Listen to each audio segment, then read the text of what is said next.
I do feel like my assumptions of what other people might think of me or just general self-consciousness stops me from fully doing things 100%, and just doing things at all that I would like to do. I think that kind of plays into why it took me so long to write music, etc.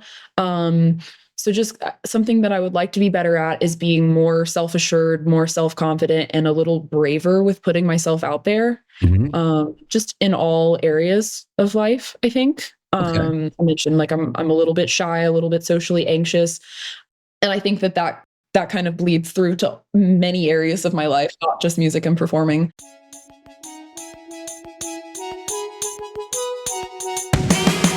Today on Loves Music, I speak with Fontaine, the lead singer of Post American Gothic. Post American Gothic is a pop punk band from North Carolina who just released a new single, Hello, Hello. Absolutely slaps. So, coming up next, all the way from North Carolina, we have Fontaine. I really love the single, Hello, Hello. You have a really unique catalog. And what's really cool about you is you guys are so doing your own thing. You're probably one of the first of my guests that I caught myself listening to, like the phrasing and the way you say things. You have a very unique style of singing. It's still very accessible, friendly, qualitative. But like the phrasing and the way you say things, really interesting. Like you guys are doing your own thing. For those of you who haven't listened to Post American Gothic, Paramore vibes kind of, but totally doing something different than what Hayley Williams is doing. And I love it. Thank you. Thank you so much. Paramore, I mean, I would be lying if I didn't say Hayley Williams, Paramore, huge influence. But I intentionally try to not, sound like Paramore. We have a really interesting mix of influences going. So I grew up doing musical theater. I loved classical music when I was young. My husband is our guitarist, Brandyn, and he has a background as a hip hop producer. Used to make beats in high school, produced for some cool people. Then our drummer Luke is a classically trained percussionist and music educator. And then our bassist, his name is Brandyn. I think he likes a lot of like Block Party, that kind of vibe. So it all kind of comes together in something that's really our own, and we really love that. Right. That makes so much sense because the music does things that you don't expect it to do, right? Like you're coming out with these like rock ballads and they're fun, but it always kind of takes like a left turns. The bridge will do something weird, or there'll be a note that doesn't quite fit, but it also fits, Yeah. So like, and I'm like, you guys could just crank out pop hits whenever you want, which is evident when you listen to like Take Your Medicine. Like Take Your Medicine is like, it sounds like it'll be on top 40 radio. So you guys can crank those out whenever you want, but you still do just really creative stuff, either with the arrangements or like I said, with your phrasing. And you also don't follow like basic song structure in a couple of your tunes. I like, there's the one with birds in the title. I want to say Carried by Birds, huge tune. Porcelain might be my favorite of yours. Hello, Hello was like, that was definitely the right single. Porcelain, I love that song. Porcelain is probably the first song that I wrote that was like deeply personal. I think so. Post American Gothic is the first band I have ever been in. I tried writing some songs solo on my own. Like back when I was in college, I took a lyric writing class and dropped out of it halfway through the semester because I was just not ready to share myself that way. And I didn't feel confident. And then several years went by. I didn't really play much music at all.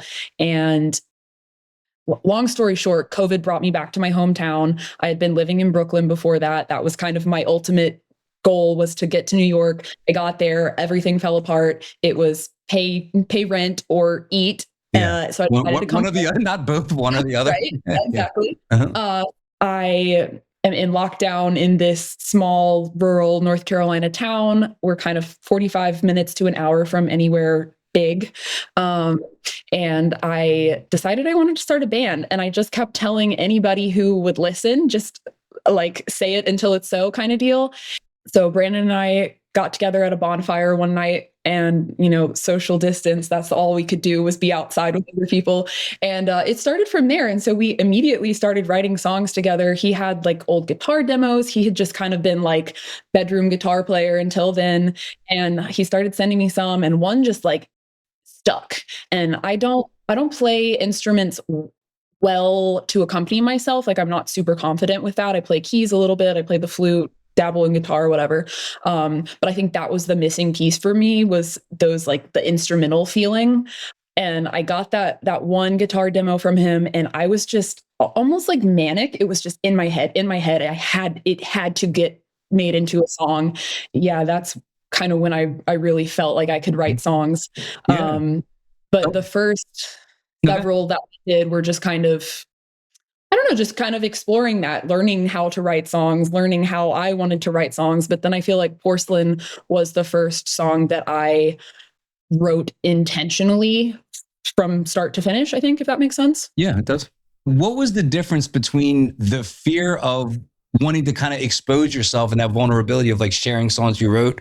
Was it the band, or did something happen internally that kind of gave you the comfortability to be like, here's my songs to the world? Yeah, I think Do what you will. a mixture of everything. Mhm. So I did write for like an arts and culture magazine for several years. And I think having the groundwork of that, learning how to write to a prompt very efficiently, I sat down, wrote an article in 2 hours, and I did that multiple times a day for years. I think that really kind of broke a wall of like, oh, like I know I can write. I know people will accept it. It is of a certain quality. So I think that helped me internally, but also having a band to work with and bounce off of. Because I think when I write a song on the piano, it comes out sounding like, I don't know, Sarah Bareilles or Ingrid Michaelson or some very like singer-songwriter. That's not bad company to be in. Sarah Bareilles has hits. But it's excellent. Like they're all great, but it wasn't the sound that I was chasing, and I never really found that on my own. And I know some people have that ability to just imagine what the end product will be, but I kind of need inspiration along the way to keep me in a genre or an idea. Having a band that helped create that kind of ambiance for the lyrics really helped. That makes sense. Okay, so when you write, you actually like almost need the framework of sometimes, yeah. So I've written a few songs where I write on piano and then I take it to the band and I'm like, hey, punkify this, basically. Right. But more often than not, the guys, or Brandyn mostly, will kind of come up with a new idea. He calls it going fishing. Yeah. Pearl goes fishing. He's like, I know if I hear her come out of the room when I'm playing, like, oh, it's a good idea. You know what I mean? That's more often than not, that's how we approach things. Yeah. How do you know, like, take me, because everybody has a different answer. Take me to the feeling when you know you actually have something, because obviously we're creatives. The ideas come and go. And then when one actually sticks and like embeds itself, like, how do you know you're like, I think I got one? It happens a couple different ways, but there's definitely that, like, it immediately is something. Like I hear it and a melody will kind of pop into my head. And a lot of times words just kind of come out like, hello, hello. Mm-hmm. That dun-na, dun-na, dun-na. Mm-hmm. I heard that and immediately just started saying like, hello, hello, like for no reason. And then I'm like, okay, well, what can I make of this? You know what I mean? So a lot of times it's just kind of there with no further explanation. Yeah, that happens. Like, well, I was writing music ages ago before like I had like voice memos and stuff. So like if something's stuck in my head long enough for me to remember it before I get to the studio, I'm like, all right, I must have something. Absolutely. Yeah. It's like if I lose it overnight, I'm like, this probably was nothing. Yeah. Yeah, that's cool. So take me back to your earlier years, because I mean, you've had like several different chapters of life. Take me to like early years, like first 10 years of your life, first earliest memory of music. What was your household like growing up? Earliest memory of music is probably my parents singing me to sleep as a kid. Both of them did. Both of them have lovely voices. Neither of them were musicians. But my dad is an artist. He's a writer, a painter, visual artist. And I would classify my mom as a creative thinker. So they're both very like Yeah. artsy, interesting people. My grandfather was a gospel singer. And so I was probably like 7, we moved to the Outer Banks in North Carolina to be closer to them. And so I started singing with him in like nursing homes and churches on Sunday and things like that. But I always remember wanting to perform. Like that's just kind of always been there. That's never been an option to not do that. And I think I was in a musical for the first time, probably around then. I was 7 or 8. I was in Annie. I was unnamed orphan number 13, something excellent like that. But, I was kind of hooked from there. Yeah. And then I mentioned I've always loved classical music. I wanted to play the flute. So also I think I was right around the time I turned 8, I started taking flute lessons, and I took that very seriously for years. That was my first intentional music training. Like I always wanted to sing and I always did sing. But playing the flute was probably my first real, like, take the initiative, I want to do this kind of thing. Played very, very intentionally and intensely until I was about 13. I auditioned for the North Carolina School of the Arts. They have a orchestra program for high schoolers. And I was rejected. Oh. And that kind of just broke my heart. Right. But around that same time, I had started doing musical theater here in town where I live now, at a place called Arts of the Albemarle. So it's like our local arts nonprofit. It was new at the time. They had basically saved this old building and theater and restored it, and a children's theater program had kind of started budding. So I got involved there because that's what there was. We were in a small town. That's what there was to do. Yeah. And I mean, I was hooked from there. I was in every musical I could be in. I did a few plays, and that was my intention for a while, was to be an actor. But that didn't quite pan out. I auditioned for the North Carolina School of the Arts again for my senior year of high school for their acting program, and I was denied again.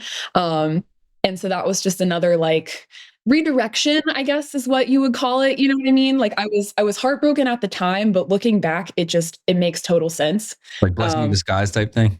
Yeah, absolutely. Yeah. Mm-hmm. So at that point, I was taking formal voice lessons with an amazing teacher named Kathy Kreplin, and she was like, she suggested, why don't you try auditioning for music programs? She's like, maybe musical theater is not the thing for you. Maybe it's music. And through this, I had always played instruments. I, taught myself a little guitar. I played the flute in high school marching band for a little bit. But the idea of being in a band had never really occurred to me at that point. There's just not a lot of original music around here. There's just not a lot of opportunity for that. You have to drive an hour to see concerts. So it wasn't really even on my radar until she suggested music school. And so I auditioned for a couple schools, and I had never even heard of Berklee College of Music at that point.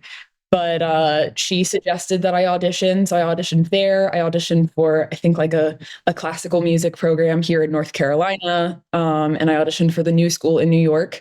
I was denied from the North Carolina one. I completely bombed my audition at the New School. Just nerves. It was absolutely awful. So embarrassing. No. And did have a good interview, and I was accepted for liberal arts. But then I got to Berklee in Boston. I'd never been to Boston before. And there was just something about that whole experience. I think it was in the middle of, what were they calling it? Snowmageddon. My mom and I drove up there like overnight in the middle of one blizzard, that kind of deal. But the whole time I was there, I was just so even keeled and calm and like, oh, this just feels right. Something about this is right. And I've, up until that point, have always had really terrible performance anxiety. Oh, really? Like school. I would have never guessed listening to your music. It took me a while. It took me. Yeah. But like school presentations, the kind of deal where you're like red faced and shaking, and you sit down afterwards and you're like, I don't remember any of that Oh yeah. kind of deal. You can like hear your heart before you go up. Yeah, Like you can like hear it. absolutely. Yeah. Yeah. But that audition was honestly the first time I didn't have that at all. I was calm, focused, and I got through it, and I felt good about it. Mhm. So there was just something meant to be there. Yeah. Um, What was it? Do you think it was the preparation or the practice? Like, did you practice more than the other times, or was it just an overall feeling like I got this? A mixture of things. I think for the new school audition, that was more of a jazz program, and you had to count in a rhythm section. And aside from playing with my teacher who played the piano for my accompaniment, I had never played with a live band under their Oh, direction before like shit, that. You know that's what I mean? nerve-wracking. Yeah. So I think it was just a few things. And I think at Berklee I performed to a track, and it was a song by Regina Spektor that I just really loved and was really comfortable Yeah. with. It was just, I think, all the Yeah. right I mean, factors. basically karaoke, right? You're just playing with it, you know. Really. Yeah, Yeah. exactly. And I think there was some vocal improv that we had to do, and it just went really well. So that was my first kind of inkling of an idea of, oh, like maybe music, just music, Right. maybe music theater. So were you naturally shy, or were you always just kind of like extroverted, just loved performing? It just made sense to you? I'm very shy, very socially anxious. Mhm. I would call myself a learned extrovert. Oh, yeah. When I was little, but like I remember being very uninhibited. Like my parents owned an art gallery. I would put out a blanket and get a little boom box in front of their gallery, and I would dance. My mom loves to tell this story. How they couldn't break my heart and tell me no, but I would stand out there and with a sign that said "We'll dance for money." That's hilarious. So That's hilarious until you get a little older. That's concerning. right, I don't know what made me shy or when. I think it was kind of around puberty. I just started becoming aware that I was a little bit different than Okay. everyone else. All right. I've always felt a little bit just Yeah. like beat to the beat of my own drum kind of Yeah. deal. Mhm. But no, Yeah. that's something that I've had to learn, and it's Yeah, been a that's so funny. Yeah, I had like really supportive musical grandparents and parents. yeah. I thought I was so gifted and so brilliant until Yeah. about puberty. And I had like the first bully be like, dude, you suck. And I was like, yeah, you're probably right. I probably do. Right. And then I was just, my confidence was dashed until I was like 18, 19 years old. That's it. Yeah. Yeah. It only takes like one comment. Yeah. That's all it takes sometimes, is that one little to knock you behind the ears. You had these like artsy parents. Like, what are some of the songs that you remember like just getting like played around the house? Like, obviously, you were doing like the Broadway musical stuff. Yeah. You said classical as well. Like, what are like some of like the era? Like, what kind of stuff My did you grow dad's up like with? a classic rock guy. Yeah. Like Okay. in the way that something would be on the radio and he'd be like, all right, what's this? I don't know. Oh, come on. You don't know the Eagles, you don't know Led Zeppelin, you don't know whatever, that kind of deal. And then just through my grandfather, like I mentioned, some gospel and old country, stuff like that. Yeah, it's very, very similar. All right, so I'm growing up like Motown 70s stuff, but then religious parents. So I'm getting like the gospel influence as well. Yeah. My parents grew up in like the days of like the mega church. So there was like Christian radio where the music was actually like solid music, you know? So Okay. kind of like the weird mix that I grew up in. Yeah. So what was the first music that you adopted that you could call like your music? Like there was like my parents' music, there's the parents' music that I liked. And then for instance, I heard like hip hop and gangster rap for the first time. And I'm like, oh wow, what is this? This is my music. What was your music? Like the first bit? The first thing that comes to mind is Circa Survive. Yeah. I didn't see that coming. All right. It was probably my first favorite band. I liked a lot of the like emo kind of stuff back then. That is the first band that really sticks out. Who else? Bon Iver was big, and Paramore. Those were some of the big ones on my iPod. So, all right. So how did you get from, now you're in music school, how did you wind up in a band? Obviously, did the band happen before quarantine, or was it the result of the band, the bonfire, played the guitar? That's when the band started.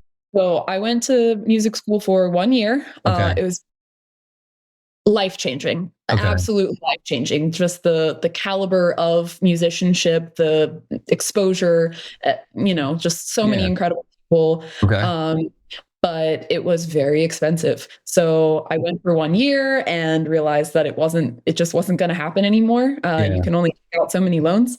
Yeah. Yeah. And, Right. Just money just ran out. Yeah. yeah, exactly. Yeah. So I kind of wandered all over after that for a little while, just trying to figure out what Mhm. to do. I was kind of lost in the sauce for a while. I Mhm. lived in the suburbs of Chicago for about a year, went to South Africa with my family, lived there for 3 months, did volunteer work. Then I lived with my grandmother in Myrtle Beach to save up money because I kind of got to the point of like, all right, it's time to pick a direction. I had always wanted to live in New York. And I needed to just kind of sit tight and save up a little bit. So I worked 7 days a week living in Myrtle Beach. Wow. 5 of them I worked at a brunch restaurant, and then the other two I was an intern for a publication called White Wall Magazine, and finally saved up some money to go to New York. And I was there from what year? June of 2019 to March of 2020. And that's when I Yep. ended up back here. That's when So, the world turned upside down. Yeah. exactly. Yeah. I took a gap year between high school and college as well and went backpacking and Okay. just did stuff. Okay. So there was a while, a big gap that I didn't play music at all. I didn't know what I was going to do. So do you have is there like a nomadic aspect of your personality where you always feel kind of restless, or was it just more like victim of circumstance things, like you kind of moved around because you had to? Probably nomadic Yeah. aspects of my personality. Yeah. My parents went backpacking in Europe when they were first married, and I grew up hearing stories of that, and that was just kind of always like, "Oh, I'm gonna do that one day." Yeah. And, there's just so many places to experience, Yeah. and living in a small town, I that was kind of my goal always was just to leave. Yeah. Like, no rhyme or reason, I'm gonna get out of here, Yeah. which is even funnier that I'm here now. The restless artist is an archetype. I mean, that is a type of person, and I Sure. think, and I'm just theorizing here, Yeah. is I think because as a creative, we have a heightened sensitivity, right? So we Mhm. have the ability to fall in love with things, with Mhm. places, with restaurant, with types of food, with atmospheres, different kinds of people, not just people, but the cultures. So I think that to actually get that fulfillment, we kind of need that change of scenery from time to Yeah. time. Do Yeah, you that think makes sense. do you think that's valid or no? Yeah, definitely. I think for me, a lot of it was like I had to come to terms with wherever you go, there you'll be Okay. kind of deal. Mhm. Like, oh, when I do this, I'll feel this way, or once Yeah. I make it here, it'll be like that. Right. And I just kind of, I think there's a little bit of both in there. Like Uh-huh. on one hand, I wanted to see the world. I wanted to Right. see everything that I could. I still am like that. Anytime I have a chance to go somewhere new, I will. But also, yeah, this kind of mistaken idea that once I made it to X, then I would be ready to really be myself or something like that. And something I still struggle with even now. I guess like being present, like being at a place. All right, we're on vacation for 4 days. We're doing something cool, but what are we going to be doing for dinner? Okay, now we're at dinner. What are we doing at night? And it's like, dude, just do the thing. Can you just do the Yeah, thing? Can you just be you're at the here, thing? do it. You know, Yeah, you that's struggle with hard. that a little bit, or is that just Oh, for me? sure. For Yeah. sure. No, for sure. Okay. Especially I think as a creative, you need a goal, you need a work in progress. There's probably always going to be something better, something bigger. So there is that you have to check yourself and Yeah. remember like, oh, Yeah. well, 5 years ago, this is what you wanted. So enjoy I it. love that. Yeah, and we all have those things. Like I have those things that I dreamed about as a kid, and I was lucky enough to experience some of them to like a small degree. And it's like before, and like I'm so focused on the next thing, like I can take that stuff for granted. We all have those things we dreamed of. I'm sure you've experienced things that you wanted as a kid, and then you did it as a musician who's older. You're like, Absolutely, oh, yeah. I did the thing. You're like, ah, Yeah. uh-huh. Oh, That's kind of what Hello, Hello is about too. oh, really? Yeah. Do you remember? It's that one girl you used to know. Is so it's just kind of reminding yourself, you used to wish for all of this, but also kind of what you would tell your younger self if you could talk to them. Nice. And folks, if you're listening, certainly make sure you check out that song, Hello, Hello by Post American Gothic. Awesome song. It slaps. I was talking to somebody over the weekend, a musician I really respect. They were just expressing their frustration. Like it's so unfair that you need to do these 10, 15 things that have nothing to do with music if you ever want to do music, right? You have to do 10 to 12 things that have nothing to do with creativity if you want to have any kind of success. And I was like, look, man, you kind of don't have to. You can just get a full-time job and play music with your friends. And then I realized I was being a hypocrite because never once when I did music did I consider doing it for fun. I don't know if it's like woven into our psyche as millennials. It's like you have to monetize every hobby. Like if you're good at it, you have to I couldn't imagine doing music without some kind of worldly validation.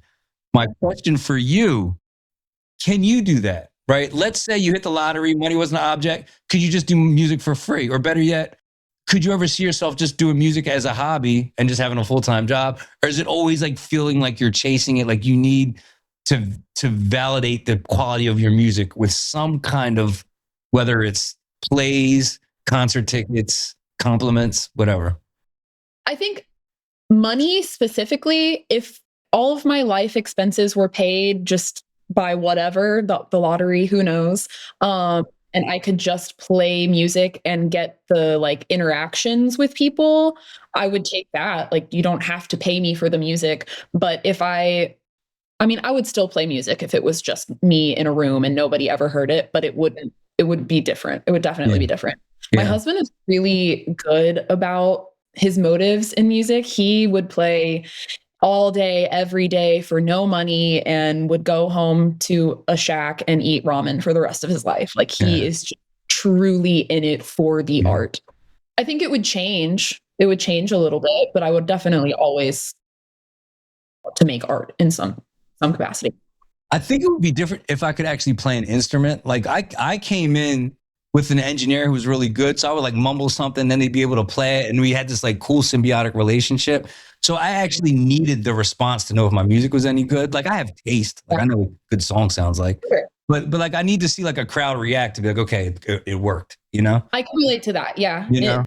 In terms of the whole writing and everything. Yeah. Just needing some kind of back and forth. Yeah. Sure. But if I went the other route, I just picked up a guitar and I could see myself also getting obsessed with an instrument and sitting in a room all day trying to get, So you don't play a single instrument? No. Well, drums, but yeah. Counts as something. But not as fun to sit there and play by yourself, right? Yeah. Drums by yourself isn't, Now, do you think that one of my favorite sayings is you don't stop playing because you get old because you stop playing? Do you think music ages you? Do you think it keeps you young? Do you think it has any effect on your worldview in terms of maturity? What do you think? On one hand, I think it keeps you young, at least for me. But I do think there's a little bit of everything. I think if you're a very active listener and you're really paying attention to what kind of music you're consuming, what the message is, what the song structure is, that kind of thing, I think it can definitely not age you, but make you wiser. I think you can learn a lot from listening. I mean, most artists are writing something for a reason. They have something to say. So I do think, especially for younger listeners, if you're a very intentional listener, it can age you mentally, but I do think playing music keeps you young. Yeah, I agree. I think the scene keeps you young because when I'm not around musicians, I feel so young. I'm like, we're all the 30-year-olds, And then when I'm around, and then when I'm around, in the music scene, I feel so old, So it's yeah, like the reverse effects. Now, because you're so close to it now, as a writer with a band whose star is rising, can you still listen to music objectively, just for fun, or now you're just in writer mode all the time, where it's Oh, I do, yeah, for sure. I definitely listen to music for fun. I would describe myself as actually, ashamedly, a bad music consumer. A lot of people they want an album, they want an experience, they want to listen from start to finish, and then they have notes afterwards. I like to listen for ambiance, feeling, vibe, and then I'll, listen to a whole album and like probably only one or two things actually stuck out to me. And I'm like, oh, that was really good. I like that. Yeah. I'm not that kind of listener. But I am always listening to something, whether or not I'm like latching on to things. That's a different story. Okay. But I do think that is good for writing because I don't want to be emulating things that I'm listening to, if that makes sense. I think I'm going to agree with you. I'm an opposite listener. Like I get obsessed with albums, and then like if I latch on to something, I'll be obsessed with it, talk about it. I have to know everything about it. But you can also hear what I was listening to when I wrote certain songs. You're like, oh, that was this phase that he was listening to Beck. Yeah, he was listening to a lot of Kings of Leon. He was listening to a lot of, whereas you can listen objectively and write for a mood or write for a moment. I'm assuming you can write for a mood, write for a moment, write based on, I guess, extrinsic influences. Whereas I'm using the influence of an artist, and it's probably peppering into my music. Yeah, very interesting. Either is like right or wrong. I think it's different the case. Yeah, well, I also know I couldn't listen to music objectively until I had not been writing for about a year or two, right? So I was like, I wrote my last song. I was like, I'm stuck at this gig. I'm probably not doing music anymore. And it was like I started to be able to actually enjoy it again, just as like a passive listener without feeling like, I wonder if I use that chord to do this. No. Like actually like a song could make me cry again, I just didn't feel anything because I was like too close to it.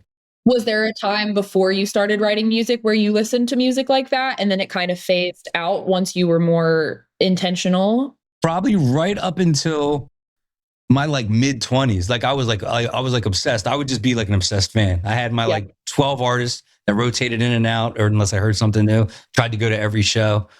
But I know you're interviewing me, but I'm curious, what that switch for you of, okay, like I love listening to music, but I need to make it. Well, that was when I was actually doing it for fun, like we talked about. Like I had a full-time job. I actually thought I was like early 20s, and I thought I was too old. So I was just like making mixtapes for fun. It ended up in the hands of somebody who owned a studio right down the street. And they were like, yo, these are good songs. They're not like structured pop songs. I mean, obviously it's a mixtape, but like you actually got something. Didn't start taking it seriously till I was 27. Then I was like, oh, these are like, I'm actually got something here. But I was already like in my late 20s. So never really expected anything to come of it.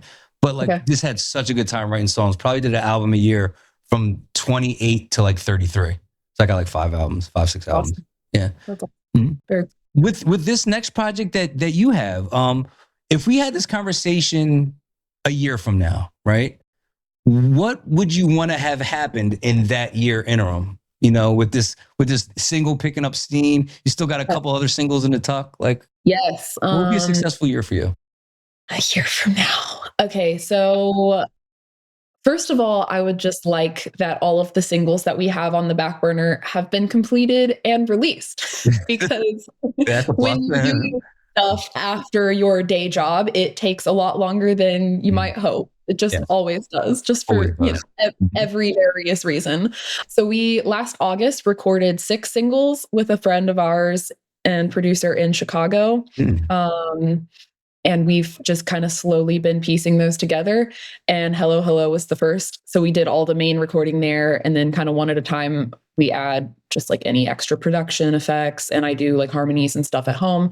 So we have 2 that we're about to release. So that would be the first one, is that all of these have been completed and released. Okay. And we are working on trying to get more outside of our local bubble and play shows in other cities, cool. Just get in front of more people. And that would be, I think, playing 3 to 5 new cities that we've never been to, I think would be a great place to be. Yeah. And I think your sound definitely like translates well regionally. Like I could see walking into like the Fillmore in Philadelphia, 2,000 seater, and like hearing you open for somebody and like sticking in my head and be like, yo, I'm coming back for that band. Like it's that good. It's That's special. A compliment. Huge compliment. You seem like you have like a really good outlook and really good balance in terms of like how you prioritize music and the rest of your life, family, relationship, etc. What does a bad day look like for you? Like, what is like your biggest challenge with, like, when you feel like you just don't have it? Feeling like I'm getting everything done that I wanna get done and having the energy to keep up with it. I think when those things don't fall into place, I get really down. Mm, Uh, I have a very involved daytime job that I love, but it's a lifestyle job, yeah. so I do work a lot of, like, after hours events, evenings, weekends, that kinda deal, and it's not uncommon for me to go from I do teach some music for I work in an arts nonprofit. We have a performing arts Mhm. school, etc. So it's not uncommon for me to go from 2 hours of teaching music to youth to an 8 p.m. rehearsal that lasts till 10 or 11. And then I'm up at 6 or 7 the next morning to start all over again. Yeah. Um, which I'm so grateful to be here and be able to do all these things. But I think, yeah, probably just the balance of feeling like I have enough time, like I'm getting enough done, and not just being exhausted. Yeah. There are some nights that I get off work and I just like Huh. crawl Yeah. in bed, and Yeah. then I start feeling guilty because there's always a list of Yeah. things that you want to be working on. You know, you could run a full-time job off of trying to promote a band Yeah. So easily. it's literally a job. They pay people to Right, do right. that. Yeah. Yeah. So I think, yeah, just I do struggle with feeling like I'm getting enough done and Yeah. finding that balance. I there is a little bit of like workaholism in there that Yeah. I try to try Yeah. to fight. It's popular in high functioning individuals. I heard the term, tell me if this makes sense, the term productivity dysmorphia. Like you get up and no matter how productive you are, you just never see yourself as getting anything done. Yeah. Yeah, Yeah. yeah, yeah. Yeah. I could relate to that. You just kind of struck a nerve with me because I do that. Like I'll get to the end, and if it's depending on the time of day, like I'll feel guilty for relaxing. Yeah. I'm like, what am I doing? I'm like, relax, finish the show. You know what I mean? Like, the things will take care of themselves. Like, relax, enjoy the next hour. So this next question is a two-parter. What's something that you feel you do exceptionally well, and it doesn't have to be related to music? And what's a skill that you probably like to refine? Something that I am working on in general is being more at ease with existing in the world and Okay. being perceived without being self-conscious. Okay. Um, I do feel like my assumptions of what other people might think of me or just general self-consciousness stops me from fully doing things 100%, and just doing things at all that I would like to do. I think that kind of plays into why it took me so long to write music, etc. So just something that I would like to be better at is being more self-assured, more self-confident, and a little braver with putting myself out there, Mhm. just in all areas of life, I think. Okay. I mentioned like I'm a little bit shy, a little bit socially anxious. Uh, and I think that kind of bleeds through to many areas of Yeah. my life, not just music and performing. Yeah. I don't, Uh, I don't, I don't think that ever completely goes away. You know, like you always feel like you're in competition with somebody, yeah, even if it's just something good you did yeah, previously. Like absolutely. you always feel like you're either not measuring up or somebody's like analyzing you, watching you, judging you. You know, Yeah. and a lot of that fear is self. It's like we're putting it on ourselves. It's not really as That's accurate or as prevalent as we think it is. You know. But I do think social media is a certain kind of beast too, because you see how mean people can be on the Yeah. internet. So Hmm. there is that fear of like anything I say could be wrong, or but you have to kind of release that. And then something that I'm good at, I think I really work to bring all facets of my loves and creativity into my life. And I think I don't know if this is like something to be good at, but I think I've Okay. crafted like a really beautiful life that is Yeah. is very authentic to all of the things that I love. Yeah. Like my home is really fun. Yeah. Like my wardrobe reflects who I am. Mhm. Like the way I spend my time is really important to me. I Yeah. don't know. You basically just explain gratitude. That's what that is. When you look around yourself and you're like, wow, look at this thing I built. Obviously not by yourself, but and Yeah, part of it you have done by yourself, I'm sure. But you look around and you're like, wow, look at this community that sprung up around me that I'm a yeah, part of. or parts that I built. Like I don't want to like discredit your agency. Like, yeah, you did build it, you know? Oh, You know? but it relies on other people too, for Yeah. sure. But yeah, that's really cool. And I think it's in like the stillness of like our dark times, if you can still look around and be like, hey, what I built was pretty cool. Like I used to really not like myself, but like I'd have a beer with me now. Like I've become somebody I've become somebody I'd hang with, you know? Because I always wasn't, you know? Yeah. No, Mhm. that's a great way to put it. Yeah. Yeah, that's really cool. Where do you see music headed in the next 2-3 years? Like I feel like there's always like a genre that kind of gets shuttled to the forefront, or like certain artists that are kind of similar. Right now, I can't really put my finger on it. I feel like country had a pretty big swing for a while. I mean, there's still country artists, but I mean, it was like huge for the last like 4 or 5 years. Where do you see music headed over this summer, next summer? I feel like the pop girl is in right now, Yeah, I hear that. big time, and bands have kind of taken a backseat. I'm Yeah, hoping that we're going to see more bands on the rise. me too. Alternative, kind of like, you know what I mean? Like any of Yeah, that kind of that would oddball be cool. Yeah, stuff. I would love to see that. Is that what people are hoping for? I don't know. But definitely, I definitely see a lot in the pop area.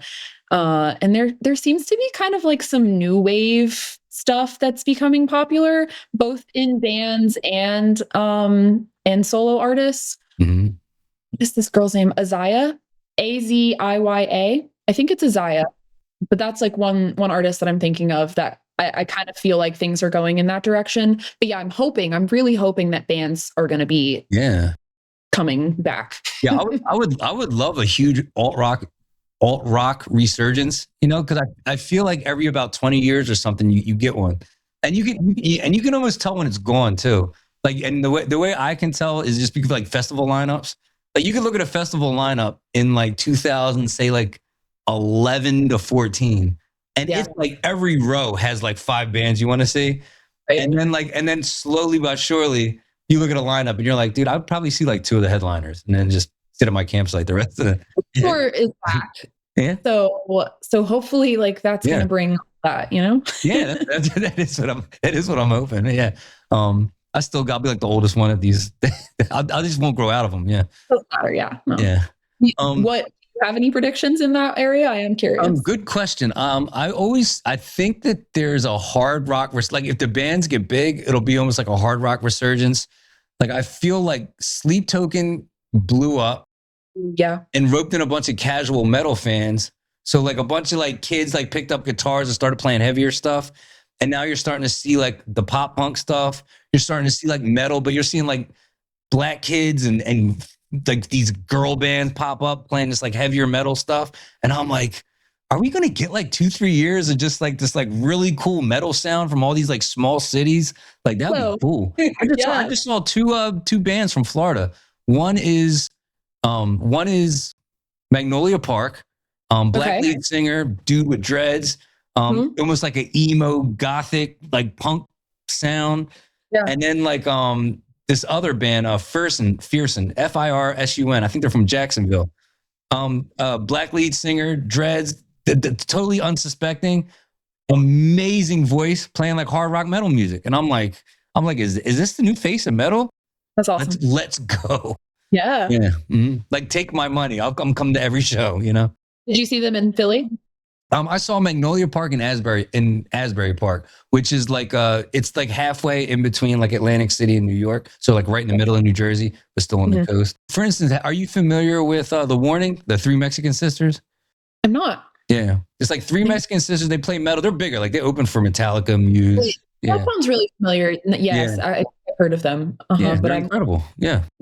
Yeah, I saw them in Philly, packed house. Like every song was good. I'm like, all right, I guess it's gonna be a thing now. Nice, love it. Yeah, right. Other than Isaiah, like who's like really like tugging at your heartstrings now? Like an artist that's just like here, when they come to town, take my money. I gotta come see it. Sweet Pill, number one. Yeah, I'm obsessed. Really? Yes. Sweet Pill. Yes. All right, and they're from. Yeah. I saw them. So I've been to 3 of their concerts, but I've only seen them twice. The first time, as I've mentioned, we're kind of in the middle of nowhere, so we usually have to drive at least an hour, if not 3 or 4, to see good concerts. So the first time they were playing in Richmond on the Wonder Years tour, they were opening, and so my husband and I went to see them after work, and we walked in the theater as they were leaving the stage. We were just like, so bummed. We like Oh my all we God. got halfway through the headliner. We were so bummed. Oh man, that's a bummer. That is a bummer. Yeah. I've gotten to see them a couple times since then. The last time was in DC recently on the tour that they canceled. It was the last show before they canceled the rest of their tour. And it's my big goal as a band to open for them one day. So if you guys are listening, that's and I took a CD of our music and a Walkman with like covered in our stickers, and I like gave it to them in the middle of the set. So hopefully they remember us later on. Yeah. I'm sure you left an impression. Yeah, they're like around. Like obviously, like yeah. I did not expect you to say that. That's crazy. That is my biggest favorite band right now. I'm also into Pool Kids. They're really good. Check them out.